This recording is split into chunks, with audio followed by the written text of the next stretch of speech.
Alright, what's up, everybody? Today, let's talk about MLE, or maximum likelihood estimation. Okay, so this is a super common topic to cover for machine learning or probability, all that sort of stuff. And what I want to do today is, learn it, but I think a problem with a lot of the stuff out there is just there's a lot of notation that you have to get around when realistically MLE isn't a super complex topic. But you just got to understand kind of what's going on, and the notation does not help. So, like, if you were to go to a different YouTube video, you would be put with a lot of vocab. So, like, so the question you're trying to answer with MLE is given IID observed data, what is your best guess for the parameters?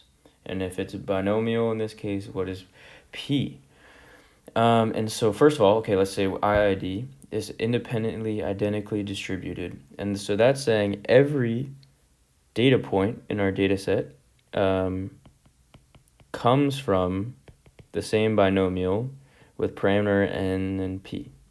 That's all it's saying, and they're independent, which is helpful.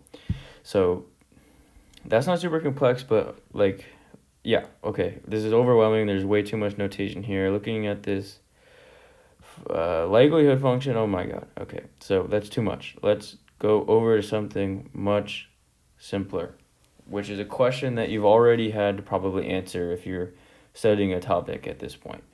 Studying this type of topic. Okay, so probably, so say we just want to calculate what is the probability of getting this sequence if we're flipping 4 coins, and the probability of a heads on one coin flip is 0.75. So super simple, right? It's just literally this, and that equals, yes, 0. Okay. No, it's not 0. It's some number. And so this is an easy question, but what's important to understand is that this is answering also at the same time another question. And that it's answering what is the likelihood of this data? What is the likelihood of this data? And especially, more specifically, it's what is the likelihood of this data given p equals 0.75. And so now we're going to start like generalizing and working towards MLE stuff from like this basic probability stuff. So we just answered the question, what is the likelihood of this data? Because with MLE, you're observing data and you don't know the parameters of the distribution. You want to find a good guess for those parameters. So why don't we start to generalize this a little bit? So with MLE, obviously, you're not going to know what the probability of a heads is. It's going to be some parameter p. So instead, we still, like, I've observed this data, so then it's just p times 1 minus p times p times p. And so this is, the same thing, but now in this case, we don't know the parameter p. And obviously this is the same as p to the 3 times 1 minus p.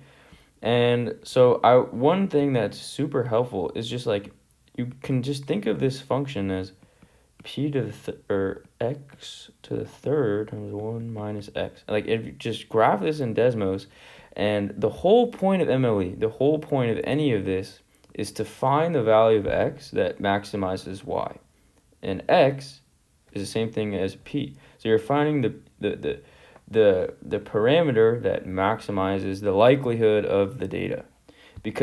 And in this simple example, we could find like this nice function that just we can put into Desmos and find the answer for.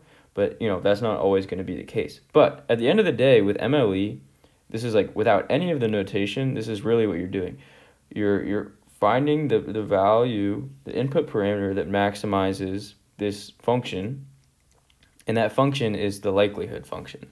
And in this case, the likelihood is just one value because they're not varying anything, but it can be a function. So we just answer the question, what is the likelihood of this data? So let's generalize a little bit more.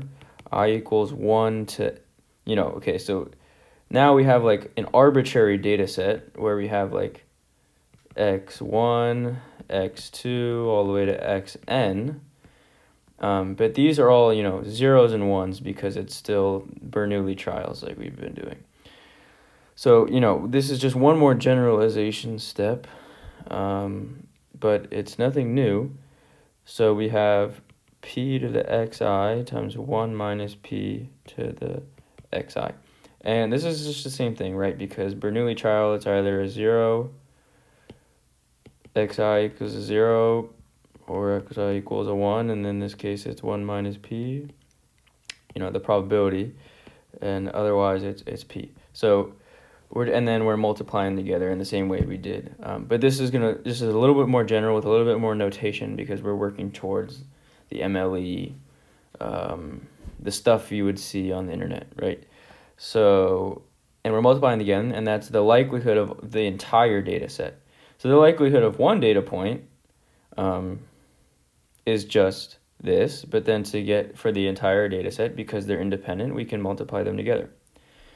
Great. So that is like MLE in its simplest form. I think it's interesting, like just calculate, this number out, and you'll see the likelihood that it should be the y value of, when you plot it in Desmos, the maximum y value, because p is 0.75, and you can probably estimate given the data. Okay, so good. That's a good starting point. Hopefully that makes sense. And so let's go to another simple thing, but that'll help us write quickly for the next step. So flip 4 coins with a probability of 3 heads. So that's like very obviously a binomial experiment where n equals 4, and then we have some parameter p. We don't know the probability of a single success in the experiment. So if we were going to try and calculate it, so say like just for this example, we already had like p equals 0.75.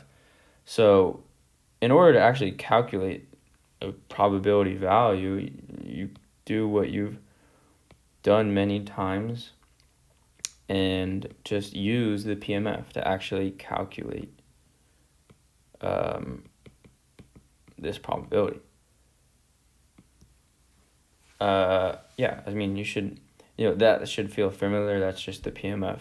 So this is just one, experiment. This is really just like what it looks like to calculate the likelihood for one data point in a data set of IID samples from the same binomial distribution. So this is just one little atomic piece of this question. So we had many data points, but they are all like results from an experiment using the same binomial distribution. So with MLE, you like come into it knowing the distribution. Like you'll see, okay, like we're doing Poisson, and we want to estimate the parameters for the Poisson, or you want to estimate the parameters for the negative binomial, whatever it is. You have like this distribution, and then you want to find the parameters. So, and you do that using a likelihood function where you maximize the likelihood given the parameters. So hopefully we have enough base knowledge to now get into this. So let's see what is new from what we just did. One thing here is theta, and that is super simple. It's just theta is like just like a vector or whatever with all of the parameters, but in this case it's just p, but it could be like n, or it could be like mu and variance, whatever, for a normal distribution. This is kind of like a wrapper on the parameters.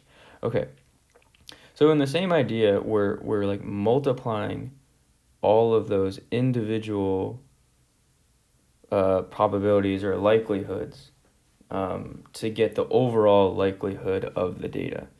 But we don't know P, obviously. That's what we want to find our best guess for P. So P is just like a placeholder here where we can plug in different values of P and then get different likelihoods, and then we want to find the value, we want to find the P that gives us the highest likelihood.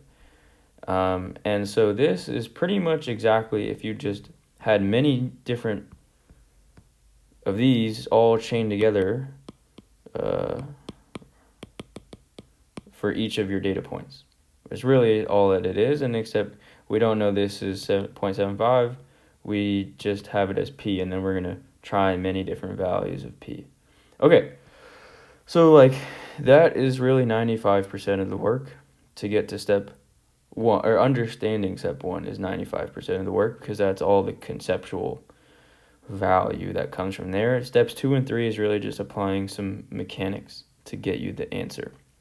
And those two mechanics are just by taking the log of this likelihood function and then solving the argmax, or just using calculus, taking the derivative, set it to 0, find the max, which is already done. So in other scenarios. So good, we've done step 1. Now 2 and 3 is really just some mechanics. So I'm not going to spend too much time on that because it's less interesting. The point is that you understand what number 1 is and like what is going on and why MLE is useful to estimate parameters. Because you have data, you don't have parameters. You want to give a best guess for the parameters that generated the data. Okay. So this step, you just take the log, because then that will let us do calculus easier. So the log likelihood, again, this is like of the parameters in general. You can really just rewrite this as P, because P is our input. We're trying to find which P maximizes this. So then that's just the sum of 1 to n log plus. So again, yeah, this is just some mechanics, and I'd say less interesting stuff. What's interesting is actually understanding what you get by doing MLE. Okay, so we took the log, and then we take the derivative of this function with respect to theta or P. I mean, hopefully it makes sense that they mean the same thing. Okay, so if you take the derivative, set it equal to, or take the derivative, then you get the sum I equals I to n xi over P minus over 1 minus P. Okay, but then you want to set that equal to 0 and solve. So then you would get like sum. And yeah, I mean, I imagine most people are clicking off this video right now because this is like way less interesting. So I'm just going to give you the answer. The optimal P, or the P that we can plug in and then get the highest value, you know, just a function, the max value, which means it's probably our best guess for the P of the data, or the P of that distribution that generated the data, is this. And it's actually just a closed form solution, so theoretically you don't even have to do any of this MLE work. You could just like know that this is the case, and then anytime you have a data set of IID coming from binomial, then you just know that this is the answer. But anyway, that is how you do MLE with steps 1, 2, and 3. I hope this stuff makes sense. Again, I think like just using Desmos and using a simple example where you just calculate the likelihood, change around some p-values and see how it changes, change like what the parameters are and change how it like affects the likelihood, is important, because at the end of the day this is all just notation and then applying some math, but it's not actually super interesting. Okay, great. I hope that was helpful. That was MLE. Super useful for machine